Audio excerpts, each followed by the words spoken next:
título da mensagem desta noite é O Reino Cabe num Colo. A missão da igreja é de acolher, aprender e conduzir. Vamos orar. Deus amado, Deus Todo-Poderoso, estamos juntos, alegres, satisfeitos no Senhor, por mais um dia que o Senhor nos concede de culto público. Perdoa os nossos pecados, nos dá a concentração necessária e devida para absorvermos, ó Deus, aquilo que foi edificante e abençoador para nossas almas. Que a tua igreja, ó Deus, seja instruída, apesar das minhas limitações. Usa o teu servo para que, ó Deus, possamos colher frutos doces do Evangelho. Em nome de Jesus. Amém.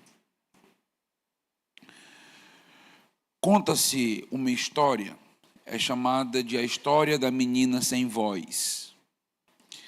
Isso teria acontecido no ano de 1993, no bairro de Vigário Geral, no Rio de Janeiro, em que uma menina chamada Raquel, de apenas 7 anos, que costumava vender balinhas, chiclete na praça, no semáforo, para ajudar a sua avó. Ela estava sempre alegre, sempre sorrindo e cantando os hinos e os corinhos que ela aprendia no departamento infantil. Certa noite, aconteceu um tiroteio na comunidade que ela vivia. Um confronto entre traficantes e a polícia. Todos na casa ficaram amedrontados e se encolheram, se abaixaram, mas quando olharam para a pequena Raquel, perceberam que ela estava ensanguentada, ela tinha sido atingida por uma bala perdida. Esperaram toda aquela cena de violência acabar e levaram ela às pressas para o hospital.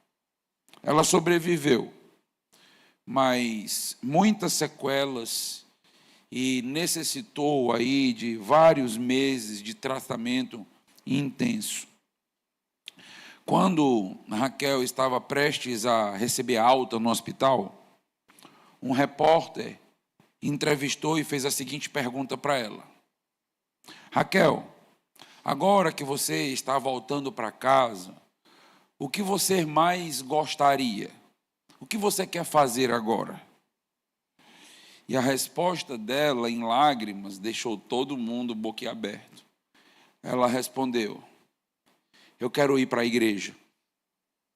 Estou com saudade dos meus tios, do culto e do pastor. Informaram o pastor desta resposta de Raquel. O pastor chorou e aproveitou um culto para fazer uma confissão.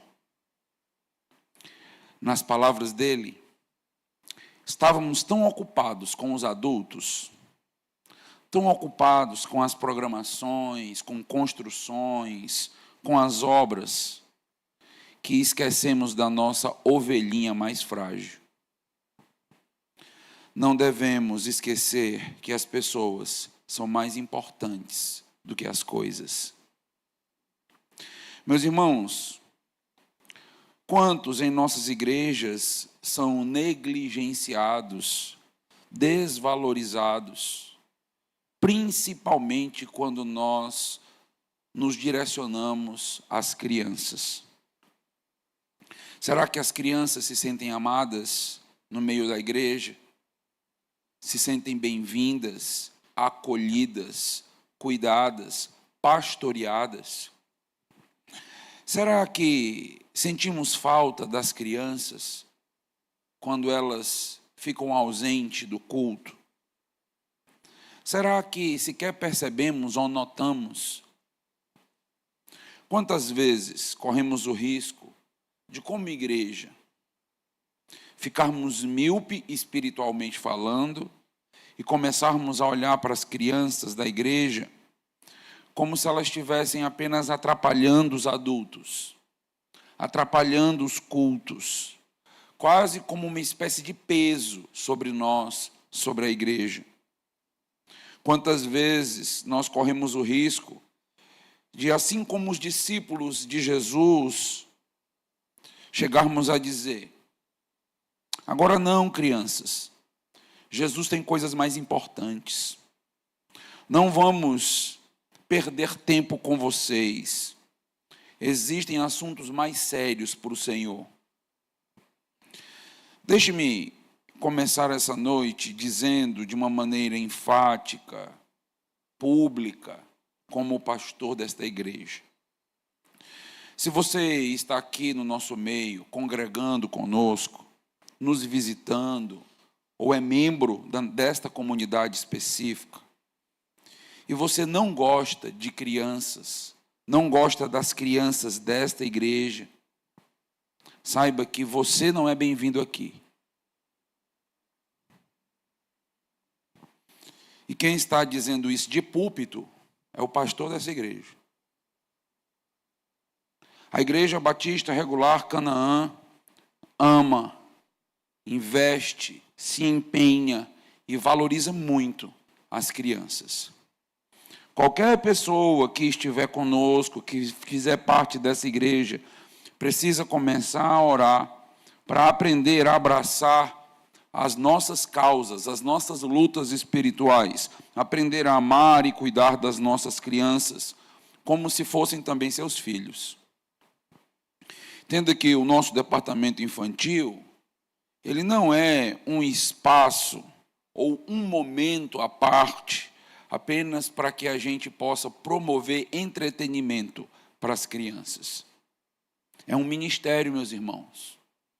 É um ministério muito árduo e um ministério muito, muito sério. O que é o culto infantil? O culto infantil é um tempo de louvor e adoração a Deus como este que nós estamos realizando aqui. Ou seja, no domingo à noite nós realizamos 2 cultos. Este e um outro culto está acontecendo com o mesmo valor e com a mesma importância. E o Senhor recebe os 2 da mesma forma. O que queremos nessa igreja? Nós queremos aprender a pastorear o coração das nossas crianças. Fazer com que elas possam aprender a amar a igreja.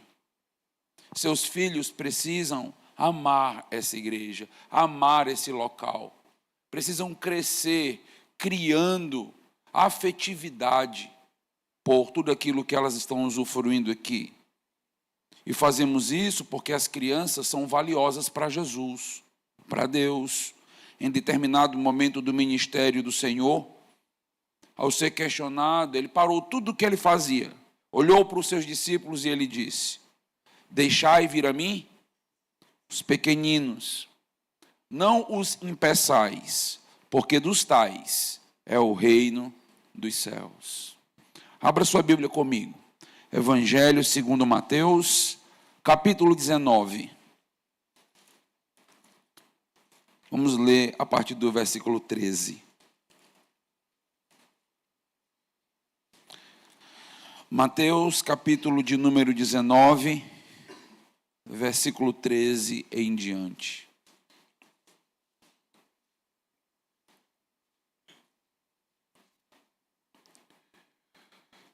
Mateus 19, versículo 13. Trouxeram-lhe então algumas crianças, para que lhes impusesse as mãos e orasse. Mas os discípulos os repreendiam. Jesus, porém, disse: deixai os pequeninos, não os embaraceis de vir a mim, porque dos tais é o reino dos céus.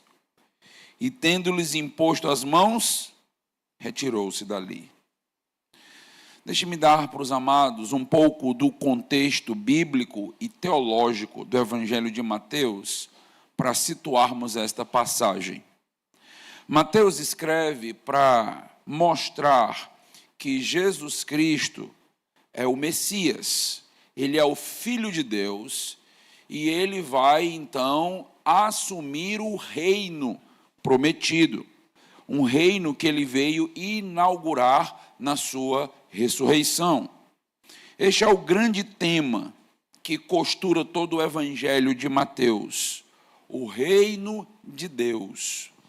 Por isso você vai perceber tantas vezes o evangelho de Mateus mencionando o reino dos céus, o reino dos céus. Desde o Sermão do Monte, em Mateus capítulo 5 até o capítulo 7, nós temos Jesus Cristo demonstrando que no momento este reino não é um reino físico, um reino geográfico, um reino político.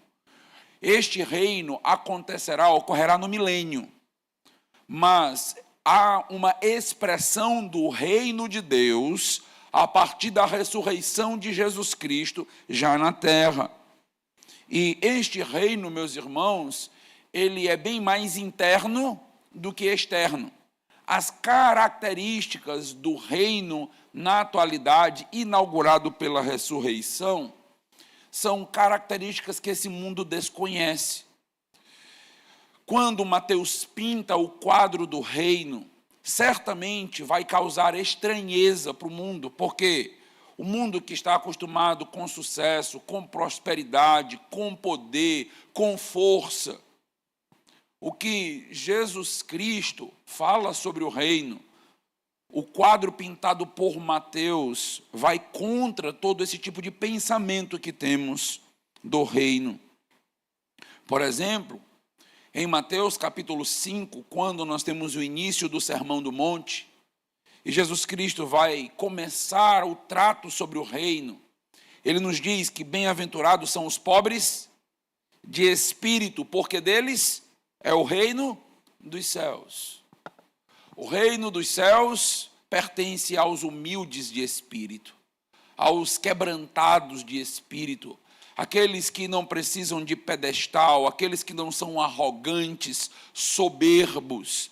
Pertence aos pequenos, aos frágeis, aos fracos deste mundo.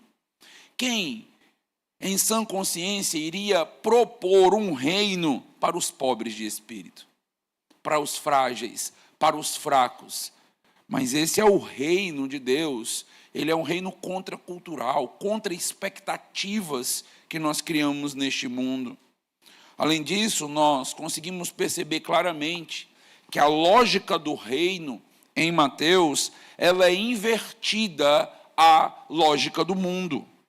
Em Mateus capítulo 11, por exemplo, se você volta um pouquinho para o versículo 25, Mateus 11, 25, olha o que é dito sobre o reino. Mateus 11, 25. Graças te dou, ó Pai, porque ocultaste essas coisas aos sábios e aos entendidos e as revelastes aos pequeninos. Mais uma vez, nós temos aqui o reino sendo constituído dos pequeninos. A eles foi dada a revelação do mistério do Antigo Testamento. O reino, meus irmãos, que esse mundo desconhece, é o reino de Deus. Os padrões do reino de Deus são completamente avessos aos padrões deste mundo. E quando nós chegamos nos capítulos 18 e 19, nessa construção, nessa costura que Mateus está fazendo do reino, nós vamos entender que Jesus Cristo vai estabelecer alguns princípios para ensinar a vida da comunidade do reino. Capítulo 18, por exemplo, que inclusive texto que nós estivemos lendo hoje no culto, Jesus Cristo se depara com um questionamento sobre o reino, sobre o cidadão do reino. O texto diz: quem é o maior no reino dos céus? Quem é o maior no reino, Senhor? O Senhor vem estabelecer um reino, e nós queremos entender quem é o maior neste reino. Veja a resposta de Jesus no versículo 3 em diante. Em verdade vos digo, que se não vos converterdes, não vos tornardes como crianças, de modo algum entrareis no reino dos céus. Portanto, aquele que se humilhar como essa criança, esse é o maior de todos, é o maior do reino dos céus. E quem recebeu uma criança tal como esta, em meu nome, a mim me recebe. O que Jesus Cristo está fazendo? Jesus Cristo está defrontando toda a percepção de líderes arrogantes, fariseus, mestres, que se colocavam como os tutores das crianças, e está dizendo para eles: vocês precisam aprender muito com as crianças. Traz uma criança aqui para o meio, olha para essa criança, veja o comportamento dela, veja como ela age, veja como ela reage, atente para os seus sentimentos, para as suas emoções, e veja como vocês estão muito longe daquilo que de fato diz respeito ao caráter do cidadão do reino de Deus. Esta é uma resposta completamente embaraçosa para todos aqueles que queriam saber quem é o maior do reino de Deus. Quem é o maior? É aquele que se parece com o menor. Interessante, né? O maior é aquele que se parece com essa criança. Jesus simplesmente mostra que o reino de Deus cabe num colo. Ele fez isso tomando uma criança. O que Jesus Cristo estava mostrando e ensinando? Mateus quer que entendamos que a grandeza no reino é medida pela pequenez. E que o discípulo autêntico é feito de humildade, de dependência e de uma fé simples. Quando nós chegamos no capítulo 19, que é o texto em que nós queremos observar alguns detalhes, logo antes do encontro com as crianças, os primeiros 12 versículos, eles parecem roubar toda a cena. Todas as vezes que a gente lembra do capítulo 19 de Mateus, a gente lembra da discussão do divórcio e do recasamento, não é? Parece que Mateus 19 quase que se resume a esta cena. Mas, logo após todo este assunto de casamento, pureza, motivos para um divórcio, então, de repente, Jesus inclui um outro tema, um tema importante, um tema valioso para o reino. Crianças aparecem, então, naquela narrativa. Mais uma vez, já tinha aparecido no capítulo 18, Jesus retoma, é como se ele abrisse um parêntese para tratar sobre a questão do adultério, e agora ele retoma para o assunto do reino, da identidade das crianças, que já estava sendo trabalhado no capítulo de número 18. Como se Mateus dissesse: depois de tantos adultos debatendo atitudes e comportamentos do reino, relacionando diretamente a questão do adultério, agora chegou quem realmente entende e pode nos ensinar sobre o reino: as crianças. Assim, o episódio de Mateus 19, versículos 13 a 15, não é apenas uma cena afável, infantil, carinhosa. Mateus 19, dos versículos 13 a 15, é uma declaração teológica muito importante e forte. Jesus revela que o reino de Deus pertence aos que têm um coração como o de uma criança. E que conviver com estes pequenos é uma oportunidade, é um privilégio de aprendermos. Por termos tempo com eles, nós podemos, então, moldar o nosso caráter. Escute o que eu estou te dizendo. Conviver com crianças não faz bem só à criança. Faz mais bem a você do que ao pequeno. Porque você começa a entender como um cidadão do reino deveria pensar, sentir e agir. Ganhamos muito com a presença das crianças no nosso meio. Elas nos ensinam muito mais do que somos capazes de repassar em uma aula oficial. Eu quero, meus irmãos, perceber nesse texto de Mateus 19, versículos 13 a 15, que nós somos chamados a perceber 3 missões relacionadas diretamente às crianças. A primeira delas é a missão de acolhê-las em nosso meio, que está aí no versículo de número 13. Este é o primeiro ato do reino. Veja o versículo de número 13 em Mateus 19.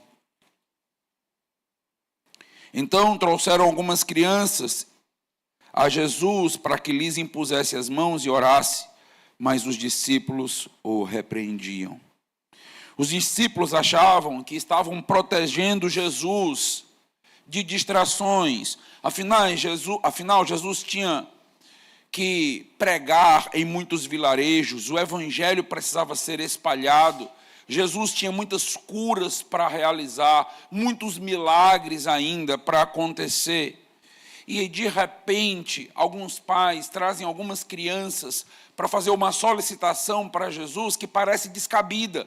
Jesus, pare de fazer tudo o que você está fazendo, pare de tirar das pessoas os demônios que deixam elas possessas, pare por um momento todo este ministério do reino, para que você possa orar por essas crianças, impor a mão sobre elas. Os discípulos olham para esse tipo de ato, de se relacionar com aquelas crianças naquele momento, e diz, isso é uma grande distração. Então, Jesus tem algo mais importante para fazer. Achavam que as crianças ali iriam não só roubar de Jesus um tempo precioso para ele avançar o reino, como iam, inclusive, chegar a incomodar ali a Jesus. Tanta coisa séria para fazer, tanta coisa séria para realizar, para a gente poder parar e gastar tempo com crianças, para que a gente possa estar orando e impondo as mãos sobre elas. Mas Jesus não considerava o ministério com as crianças perca de tempo. Pelo contrário, Jesus tratou o ministério com as crianças como prioridade. O verbo que ele utiliza, quando ele diz, deixai vir, ele dá uma ordem aos discípulos, que tinham toda uma boa intenção de proteger Jesus, tinha uma boa intenção na mordomia do tempo de Jesus, mas Jesus diz, pode ficar tranquilo, deixa vir as crianças, uma ordem deliberada para os seus apóstolos. Em outras palavras, parem de impedir as crianças de chegar até mim, deixem as crianças vir, deixem elas se chegarem a mim, eu quero me relacionar com elas. Imagina Jesus dizendo isso, né? Eu quero estar com elas, deixa elas chegar, deixa elas se aproximarem de mim, eu quero elas aqui pertinho. Impressionante, impressionante. Os discípulos, os apóstolos, erraram o alvo, eles não entenderam, eles não conseguiam entender a importância das crianças, perceber o valor daquelas crianças, mas Jesus diz, tenham uma lição preciosa para vocês, vocês não compreenderam ainda. Jesus mostra que as nossas portas precisam sempre estar abertas para receber esses pequeninos, estarmos com os braços abertos para acolhê-los, que o ministério, por exemplo, que se realiza com eles na igreja, é altamente relevante, é altamente importante. Não se trata apenas de levar as crianças para uma salinha para dar paz para os pais assistirem culto. Não, não é isso que a gente pensa no departamento infantil. Se algum pai ou alguém que está aqui acredita que é isso, você não entende o departamento infantil de uma igreja séria. Não é isso. Meus irmãos, não devemos esquecer que acolher as crianças, deixar as crianças vir a nós, não é tolerar as crianças. Acolher é estender as mãos para elas, é se alegrar com a presença delas no nosso meio, é celebrar o privilégio de tê-las, é deixar com que elas mudem um pouquinho a nossa vida tão rotineira e chata. O que seria de nós adultos sem as crianças, hein? Você já imaginou vida mais chata do que essa? São as crianças que nos fazem rir, arrancam de nós certos afetos e emoções quando nós estamos ruins, não estamos bem, mas ao olhar para elas, ver suas brincadeiras, ver seu jeito às vezes ingênuo de falar e de fazer as coisas, aquilo já automaticamente muda o nosso coração por dentro. É um privilégio ter crianças no nosso meio. Mesmo quando uma criança chora no culto, precisamos aprender, até mesmo com o choro das crianças. Elas não ficam maquiando e escondendo seus sentimentos. Se elas não estão gostando, elas choram. Sabe aqueles que dizem assim, eu digo é na cara? A criança diz, eu choro é na cara. Certamente nós não queremos perder a condição de realizar um culto minimamente ordeiro. Nós não queremos perder a oportunidade de termos um momento reverente. Às vezes, quando a criança está chorando demais, pode ser necessário que os pais saiam um pouquinho, vão ali para o pátio, vão acalentar e cuidar de seus filhos, até porque se trata de um momento público. Mas faz sentido, meus irmãos, que a gente possa olhar para essas crianças e não vê-las como incômodo.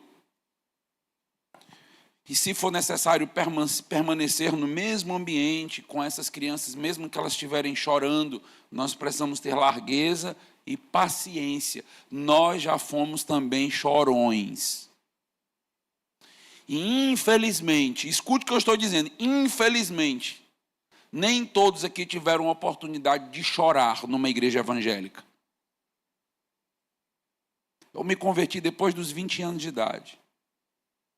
Eu nunca tive a oportunidade de aperrear os irmãos da igreja chorando. É uma bênção. Conhece a criança desde o choro, desde pequenininha.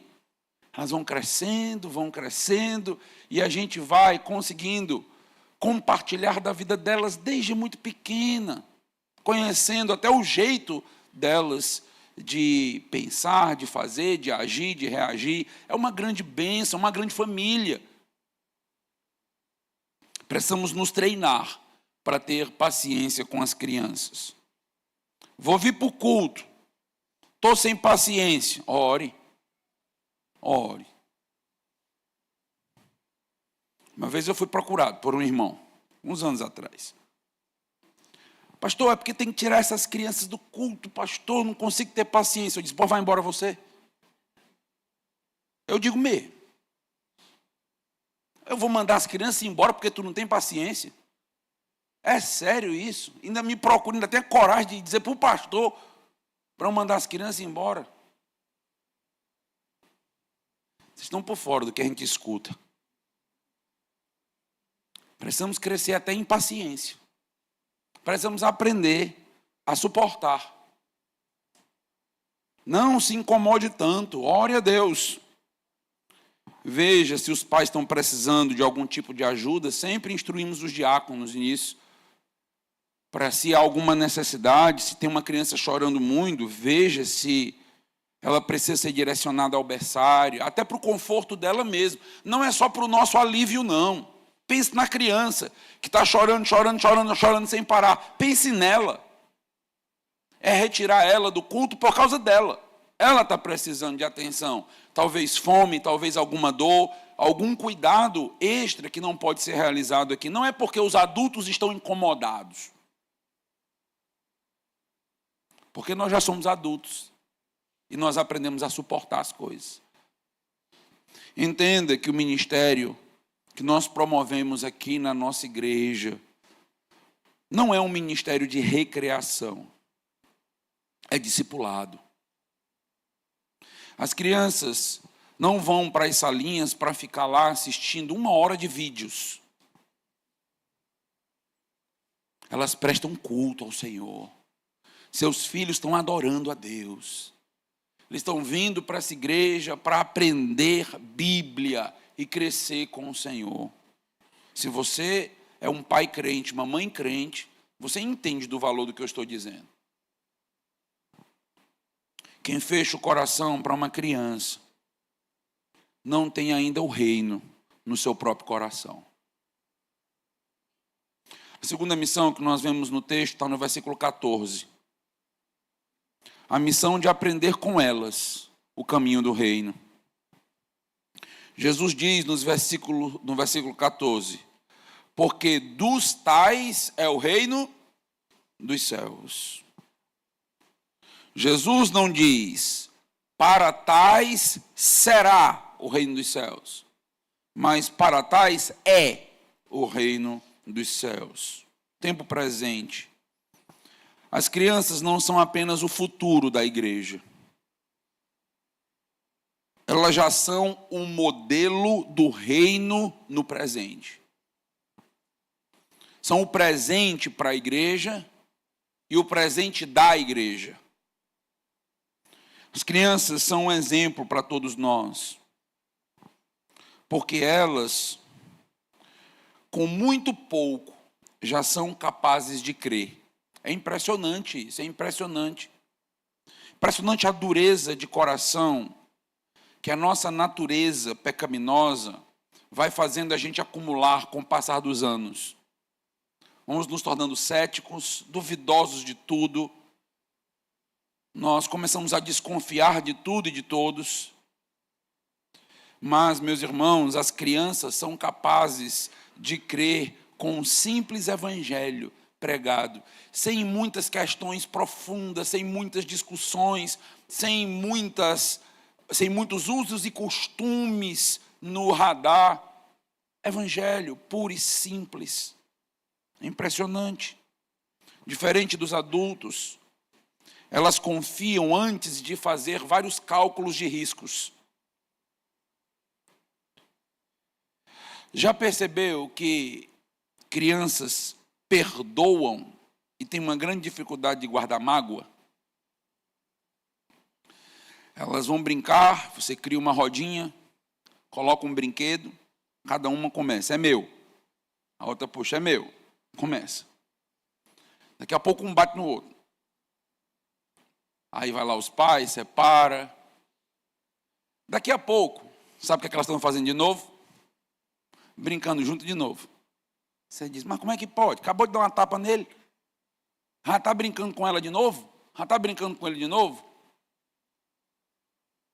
Sabe quem é que guarda mágoa de tapa? Adulto. Às vezes não precisa nem um tapa. Só uma cara feia. É porque olhou para mim essa noite com uma cara feia. O bichinho só tinha aquela cara para olhar. Aí já não gostou, já não aceitou, já não quer, ai. Como é que pode? Me trata assim. Aí guarda mágoa, aí guarda rancor na alma e fica por anos ali com raiva. Ninguém nem sabe o que está acontecendo. Temos ou não temos muito para aprender com as crianças? Temos muito para aprender com as crianças. As crianças se alegram com muito pouco. Já viram isso? Parece o que Paulo diz, né? Aprendi a viver contente em toda e qualquer situação. Estava lembrando, né? Às vezes chegamos em casa e pensando em comer alguma coisa, e minha esposa ainda tem que preparar um bocado de coisa. E aí, pensando na minha filha de 9 anos, Marina, disse, Marina, e o que a gente vai comer? Cuscuz. Pronto, está resolvido. É um cuscuz lá, pronto, está resolvido. Interessantíssima a criança, né? Adulto não, já é cheio das coisas, já é cheio dos gosto, não gosto, né? E a criança não. Temos muito que aprender com elas. São um exemplo para todos nós. Jesus usa a infância para nos ensinar o tipo de coração que agrada a Deus. Nós vamos ver em Mateus 18, se você volta um pouquinho, olha o versículo de número 3. Veja o que Jesus Cristo diz. Se não vos converterdes, e não vos fizerdes, ou não vos tornardes como crianças. de maneira nenhuma entrarão no reino de Deus. Nos tornarmos como crianças. Este é o ensinamento de Jesus. Este ensinamento de Jesus já ressoa algo que tinha no Salmo. Lá no Salmo 8, versículo 2, é dito: da boca de criança e dos que mamam, suscitaste perfeito louvor, força. Salmo 8, versículo 2. A fé das crianças revela muito da nossa incredulidade. Nossa incredulidade sofisticada, cheia de perguntas, cheia de porquês, cheia de não aceitação da vontade, do plano de Deus. Nossa dificuldade de descansar no Senhor, de se lançar nos seus braços. Como nós temos dificuldade de descansar em Deus, nós temos as verdades bíblicas, nós decoramos versículos sobre temer, sobre descansar nele. Nós lembramos sempre de Mateus 11, dentro do próprio Evangelho do Reino: vinde a mim os que estáis cansados e sobrecarregados, eu vos aliviarei. Nós sabemos esses textos, mas na hora de colocar em prática, não descansamos. Não descansamos, não conseguimos realmente segurar na mão do nosso paizinho e dizer: vai, pai, a direção é tua, eu estou aqui sendo levado e guiado pelo Senhor. Nós não conseguimos fazer como uma criança. Você acha que a criança, quando ela está dentro de um carro e seu pai está dirigindo numa viagem, ela está muito preocupada se o carro vai bater? Se o pai vai errar o caminho? Está preocupada se chega logo. Mas ela não tem nenhuma desconfiança da habilidade e capacidade do pai. Vai, o pai está levando, ele sempre leva mesmo, ele direciona, ele dirige, ele guia, pronto. Não fica preocupado: será que meu pai tem carteira de habilitação? Não tem isso, criança não tem isso. Bem mais simples maneira de perceber uma criança, quando você pega na mão dela e você vai atravessar com ela na rua. Você pega na mão dela, vai atravessar com ela, pronto, ela ganhou forças. Agora ela não quer saber se vem carro, se não vem, ela acredita até que o pai dela pode parar o carro se vier. Descansa. Uma criança à noite, com pesadelos, a mãe vai ao quarto, o pai vai ao quarto, e é suficiente a presença da mãe e do pai para trazer tranquilidade. Está lá, inquieta, e não consegue dormir, está com medo, teve um pesadelo, chega a mãe e diz: eu estou aqui. Essa frase é mágica, né? Eu estou aqui. É o que Deus nos diz o tempo todo. Eu estou aqui, eu estou com você. Mas nós descansamos? Temos muito que aprender com as crianças. Elas nos lembram que a fé não é entender tudo. Elas não conseguem entender tudo, nem estão preocupadas com isso. Principalmente quando nós somos acometidos por problemas, incidentes, acidentes, e que nós precisamos simplesmente confiar no plano e na vontade perfeita de Deus, sem entender a razão daquilo que está acontecendo conosco. Muitas e muitas vezes nós não vamos entender por que aquilo está acontecendo. Nós precisamos apenas continuar a viver, mesmo não entendendo todas as coisas. É isso que a criança nos ensina. Nos ensina a descansar, nos ensina a depender. Nunca esqueça que a fé das crianças não é menor, porque elas são pequenas. A verdade é que a fé delas é mais pura do que a nossa. Elas não compreendem tudo, mas confiam em tudo naquilo que Deus diz. Terceira e última missão que nós vemos no texto está no versículo de número 15. A missão de conduzi-las a Cristo é dever do reino. E no versículo 15 nós temos uma informação que ela pode ser considerada irrelevante, passar despercebida. O texto diz: e tendo-lhes imposto as mãos, partiu dali. Jesus Cristo impôs a mão sobre quem? Sobre as crianças.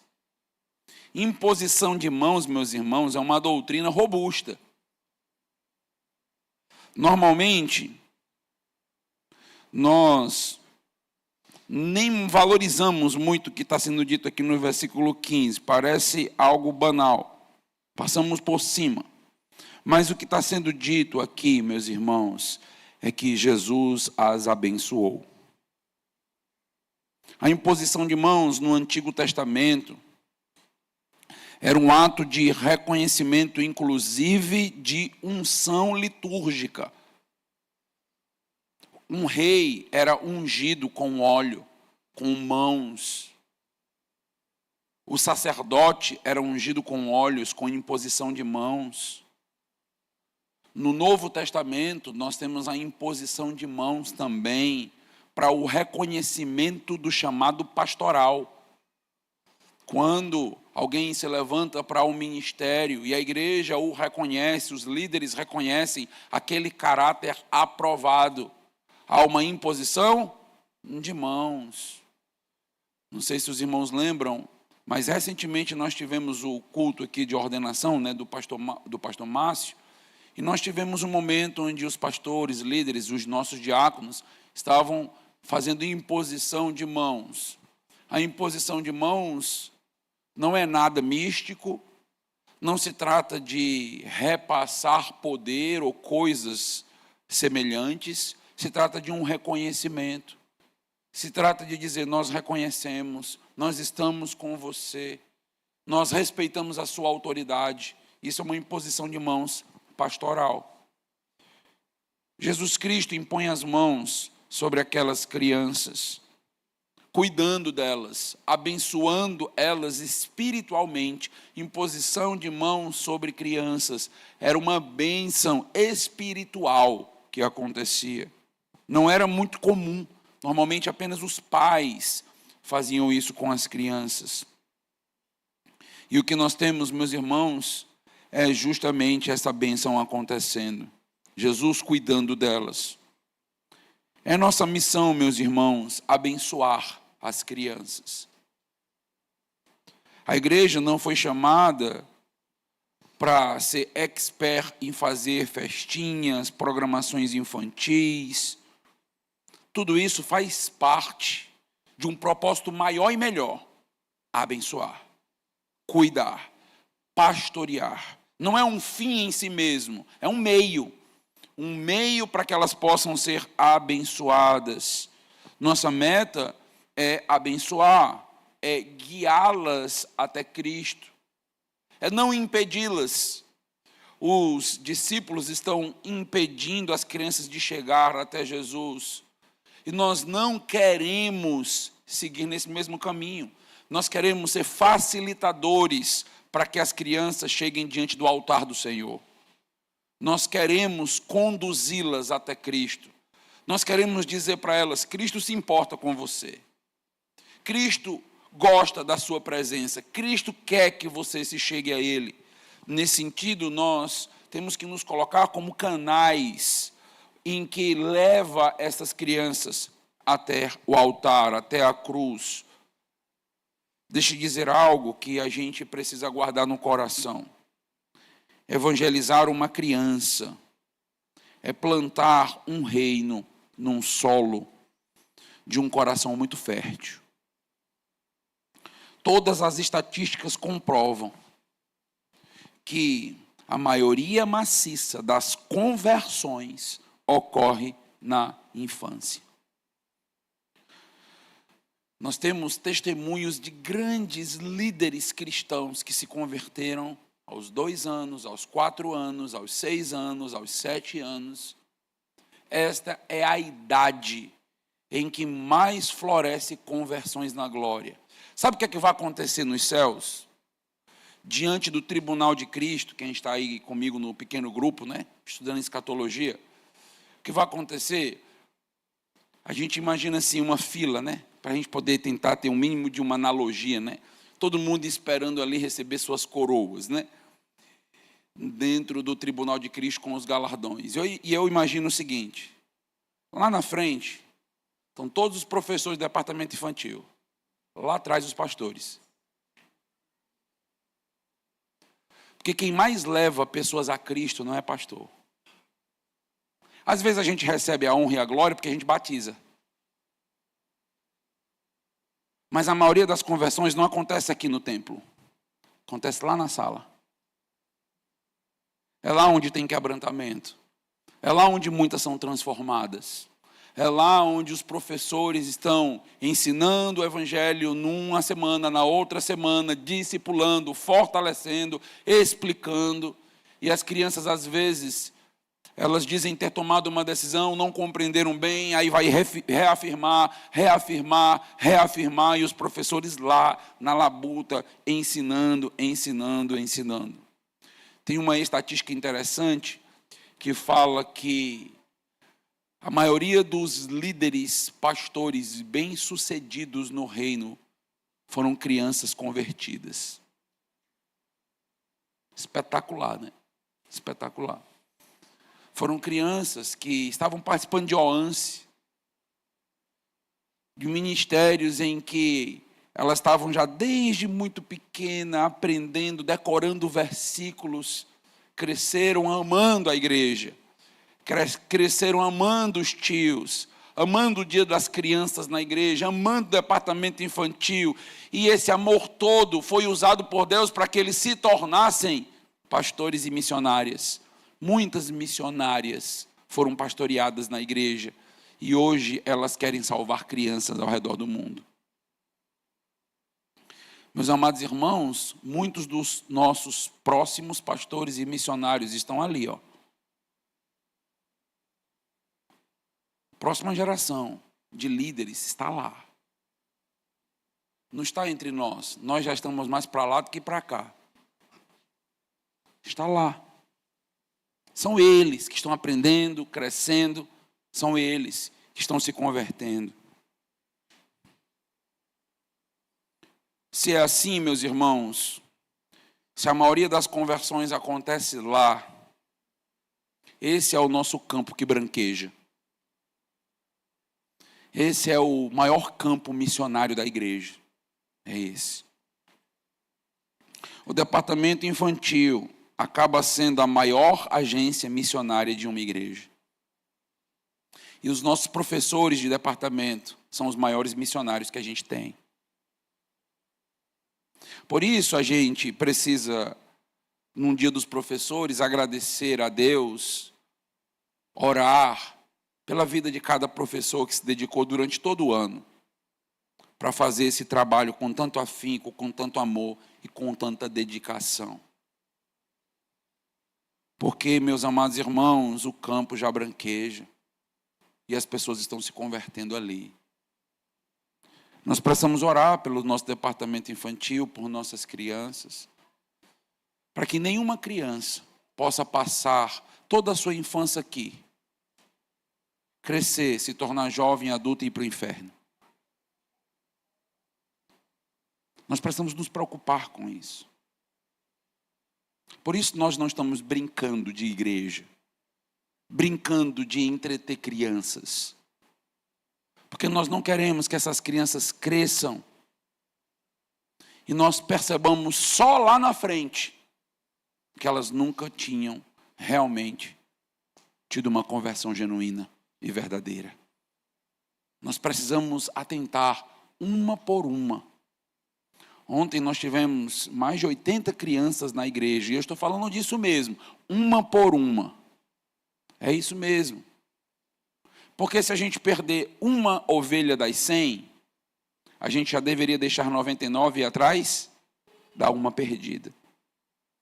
A gente precisa se preocupar com elas. Nós adultos precisamos conhecer o nome das crianças. Gaste tempo com isso. Conheça o nome delas. Não trate aqui na igreja assim, não. Ei, bichinho. Ei, fulaninho. Tu gosta de ser tratado como ei, bichinho e fulaninho? Conheça o nome dela. ela tem uma alma, ela tem um destino eterno, ela é valiosa, ela é um presente de Deus para nós. Eu sei que são muitas crianças para a gente aprender, às vezes a gente não sabe nem o nome dos adultos ainda, né? Aí vou saber o nome das crianças, mas é importante, é importante. Você que é professor do departamento infantil, pegue todos os nomes das crianças da sua sala, leve a relação para casa, decore os nomes, orando por elas durante a semana inteira. Senhor, edifique e converte essas crianças. Não deixe ela passar pela vida de você sem que você marque a vida delas. Edifica, ora por elas, tem compromisso. Que bênção será lá na frente, com os anos se passando, você pegar a sua relação de crianças que você orou, e você olhar na igreja e ver um monte de gente casada, e você dizer, olha só, eu orava por essa criança quando ela tinha 5 anos. É um privilégio, meus irmãos. É um privilégio ver a maturidade que Deus vai dando para aqueles ali no departamento infantil. Quem tem muito tempo de igreja já tem essa experiência, né?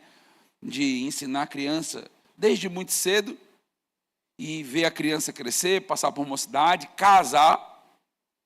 E você dizer, olha, essa criança eu conheci ali, ó, dando trabalho ali, ó. E hoje está dando trabalho lá, né? Quando grande. A igreja, meus irmãos, foi chamada para guiar as crianças ao Salvador. Essa é a nossa meta, levar as crianças a Cristo. Se a gente não atrapalhar, a gente já está fazendo grande coisa. Ah, eu não me envolvo, eu não tenho tempo, pois não atrapalhe. Não atrapalhe, não dê ideia que desmotive. Se a gente não atrapalhar o que está sendo feito, a gente já está fazendo muita coisa. Já está fazendo demais.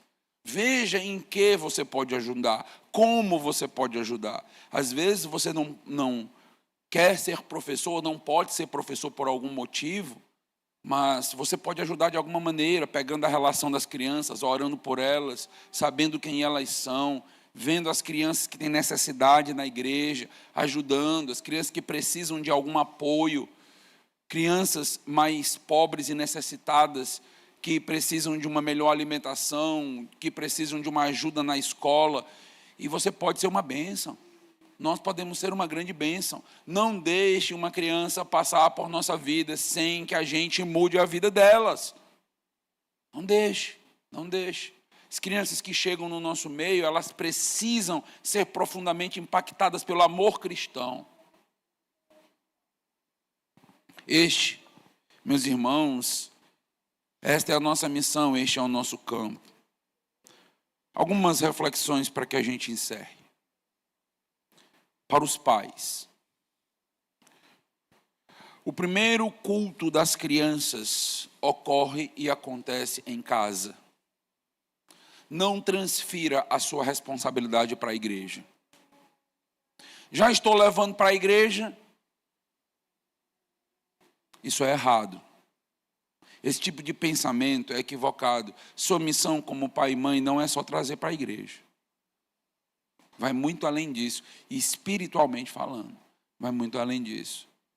Tem o aconselhamento bíblico que você vai precisar fazer em algum momento com seus filhos. Disciplina com os seus filhos. O seu próprio exemplo de ser um crente sério. Não perfeito, porque nenhum de nós somos, mas um crente sério, que ama Jesus na sua própria casa. Então, meus amados irmãos, tudo começa em casa. Peça a Deus o privilégio de ganhar seus filhos para Cristo. Peça a Deus esse privilégio. Senhor, me dá essa honra de ganhar meus filhos para Cristo. De falar de Cristo para eles em algum momento e eles poderem se converter. Acho que poucos privilégios são maiores do que esse na vida, não é? Seus filhos se converterem a partir do evangelho dos teus lábios. Um milagre acontecendo dentro de casa, Deus operando a partir de você. Peça a Deus isso. O trabalho na igreja, ele é complementar. Ele é um trabalho de apoio. O trabalho principal não acontece na igreja. Normalmente nós temos pouquíssimo contato com os teus filhos. 1, 2, 3 contatos por semana. É você que tem contato de 24 horas com o seu filho. É você. O trabalho maior é seu. Faça o trabalho espiritual.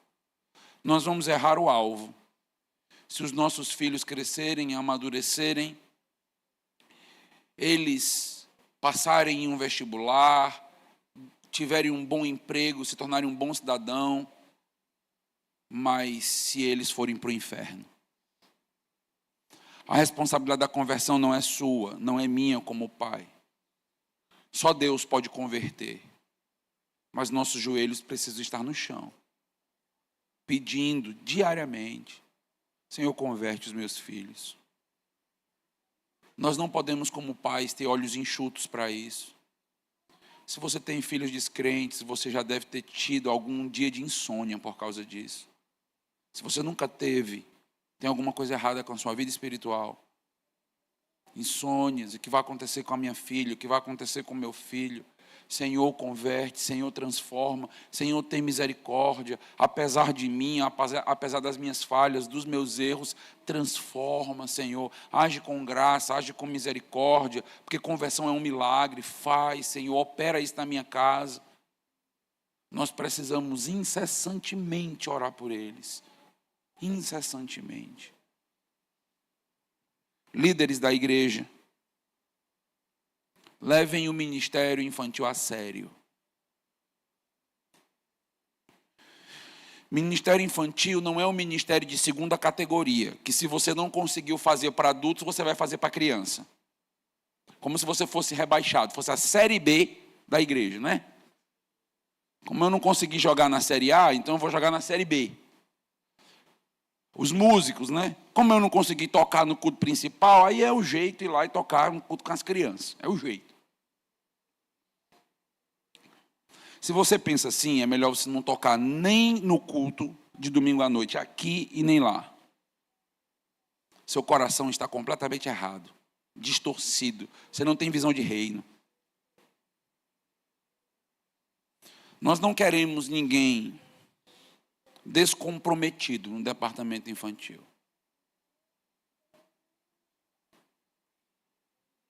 Nós não queremos ninguém que não ore pelas crianças, que não leia a Bíblia, que não seja exemplo de vida cristã para as crianças, porque antes do teu ensino elas estão vendo a tua vida. Se você é uma pessoa descompromissada na igreja, mal pisa na igreja, vem de vez em quando, não me peça para ser professor do departamento infantil, vai ser barrado. Ai, pastor, mas eu sou membro, mas eu barro. E pronto, e fico com raiva. Não vai ser professor.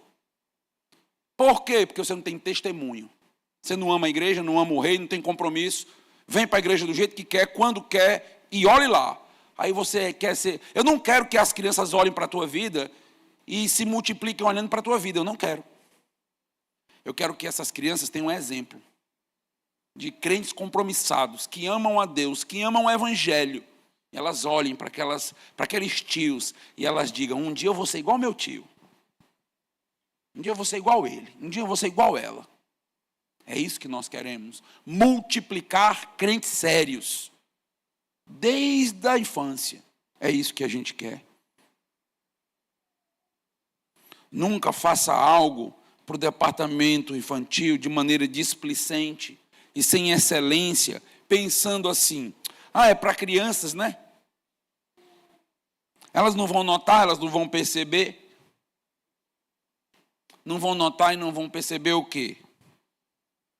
Despreparo, irresponsabilidade. Como se para o departamento infantil a gente pudesse entregar tudo e qualquer coisa.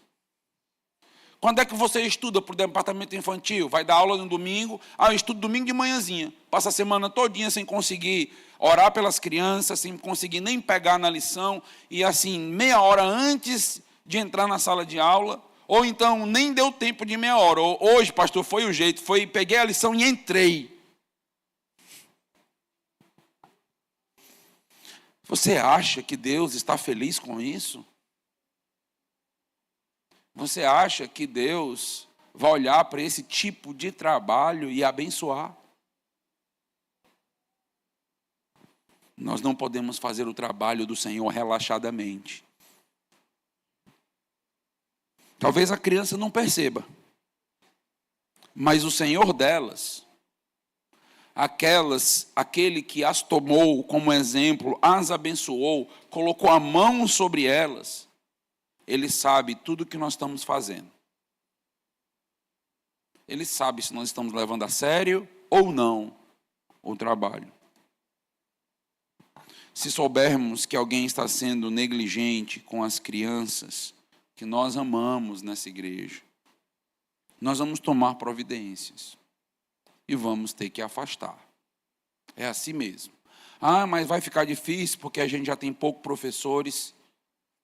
É melhor ter pouco professor comprometido do que uma multidão de pessoas descomprometidas e que não são exemplos para o departamento. Vai multiplicar o trabalho, vai ser árduo, vai ser difícil. É assim mesmo. É assim mesmo. Mas precisam ser pessoas que amam a igreja, amam a Deus e que vai ter esse mesmo espírito de Jesus. Deixe vir as minhas crianças. Eu quero cuidar delas, eu quero abençoar as crianças. Por último, reflita no que eu vou te dizer agora. Conduzir uma criança a Cristo é dar esperança para uma nova geração. Conduzir uma criança a Cristo é dar esperança para uma geração perdida que está surgindo. Ao salvarmos um desses pequeninos, estamos garantindo que o evangelho sólido, bíblico e saudável que ela está aprendendo na igreja se perpetue quando nós já não estivermos mais aqui. Nós não sabemos quando Cristo vai voltar. Essa pode ser a última geração. Ou pode ter a geração dos nossos filhos ainda. Nós precisamos preparar essa próxima geração. Preparar eles com boa teologia, com Bíblia, com boa compreensão, não apenas das histórias bíblicas, mas da teologia por trás das histórias, profundidade teológica. Não é, meus amados irmãos, sair contando a história de Davi e Golias, de Jonas e a baleia, da Arca de Noé, sem implicações teológicas para eles. Sem que eles entendam o que está por trás, a trama, o drama da teologia. Precisamos de professores teólogos que abençoem as igrejas para que elas se tornem também cada vez mais compromissadas com a teologia. É assim. Ao salvarmos esses pequeninos, nós estamos, meus amados irmãos, dando esperança para todo um mundo em trevas. Não estamos salvando apenas uma criança. Talvez estejamos salvando toda uma geração. Um homem, você já deve ter ouvido falar da história de Billy Graham. Um homem salvou centenas de milhares de pessoas com suas pregações. Toda uma geração foi moldada e formada a partir de um pregador. O pregador da próxima geração pode estar nas nossas mãos. Pode ser uma criança do nosso departamento infantil. Aquele homem e aquela mulher que Deus vai usar para mudar o mundo na próxima geração. Isso, meus amados irmãos, coloca sobre nós uma tremenda responsabilidade. Ore por eles. Ore pelo futuro deles. Garanta que você está dando para eles o melhor de você, de seu testemunho e de sua teologia. Porque um dia os pastores dessa igreja vão passar. Nós já nem somos mais tão novos, né, pastor Márcio? O negócio já está caminhando para nós, o relógio está ligeiro. os próximos líderes e pastores compromissados e comprometidos podem surgir daqui. E não tem lugar melhor para surgir do que daqui. Uma igreja boa e comprometida com o Evangelho. Nós já estamos vivendo, nos nossos dias, uma carência de líderes sérios, maduros. Quantas igrejas me procuraram no último mês pedindo indicação de pastores maduros e sérios? Eu disse, se eu soubesse, eu trazia para mim. Está em escassez. Está difícil. Nós temos muitas das nossas igrejas batistas regulares sem pastores. Muitas. E Ceará, Paraíba, Rio Grande do Norte, São Paulo. Esse quadro pode piorar muito nas próximas gerações. Se já está difícil agora, pode piorar muito. Vamos prepará-los. Vamos preparar os nossos filhos. Vamos cuidar deles com o que nós temos de melhor. Vamos investir. Se for preciso investir dinheiro, recursos, para que a gente possa garantir uma boa formação teológica deles, que a gente não possa medir esforços para isso, que a gente possa fazer. Temos orado, pensado no departamento, planejado, temos sempre pedido a Deus discernimento, o que fazer, como fazer, quando fazer, mas lembrem-se, isso depende de nós. Não pode ser uma ideia apenas do pastor. Eu não posso chegar para vocês e dizer, próximo ano vamos ter um retiro de crianças, sem contar com vocês para fazer o retiro. Sem contar com seu apoio financeiro, sem contar com o seu trabalho, com o seu serviço, com sua dedicação, com seus carros para levar as crianças. Tem que ser um trabalho nosso para ver essas crianças cada vez mais aos pés da cruz de Cristo. Vamos orar por elas. Hoje, Dia das Crianças, um excelente momento para lembrarmos que elas são preciosíssimas para o nosso Salvador e para a nossa igreja. Amém? Vamos orar. Deus amado, Deus Todo-Poderoso, obrigado por esse tempo, por este momento. Obrigado por nos fazer refletir. Nos ajuda, Senhor, como pais, a dar o nosso melhor. Somos completamente limitados, pecadores. Queríamos fazer mais, queríamos dar mais, nos doar mais. Mas temos, ó Deus, limitações terríveis. Pedimos, ó Deus, que o Senhor supra aquilo que não conseguimos fazer, aquilo que não podemos fazer. Salva os nossos filhos, Senhor. Salva os nossos filhos. Salva as nossas crianças. Abençoa cada um desses professores. Abençoa semana após semana aqueles que estão assumindo o encargo de trazer uma aula, de ter um tempo com elas, de abrir a Bíblia, de ler, de explicar. Ó Deus, faz com que cada um deles perceba a grandeza do que estão fazendo. Abre seus olhos espirituais para notar que estão fazendo algo, ó Deus, que tem peso de glória. Obrigado, Senhor, por todos que já servem com tanto amor, com tanto afinco, com tanta dedicação. São anos e anos desta igreja fazendo um trabalho com as crianças. E nós estamos, ó Deus, buscando nos aperfeiçoar cada dia, cada vez mais. Graças ao Senhor, cada vez mais irmãos engajados, pessoas pensando em como fazer e como ajudar. Bênção do Senhor. Que todos nós que fazemos parte dessa igreja possamos amar as crianças, entender o valor delas e levá-las até o teu altar. Nos ajuda, Senhor, em todo esse processo. Nos ajuda a acolhê-las, a aprender com elas e conduzi-las ao Senhor. Em nome de Jesus, amém. Então, quantos irmãos se preparam aqui para o pós-lúdio? Então, estejam orando, né? Nós temos orado pelo próximo ano, pensando em projetos para as crianças. Peço que os irmãos estejam orando, estejam aí colocando no coração, servir nesse ministério, se dedicar nesse ministério. Nós precisamos de todos vocês em todos os projetos que nós lançamos. Então, são grandes desafios, mas é um grande privilégio, amém? Vamos então ter o pós-lúdio. Após o nosso pós-lúdio, nosso culto está encerrado. Deus abençoe a todos. Vai ter cantina aqui ao lado para os irmãos que desejarem.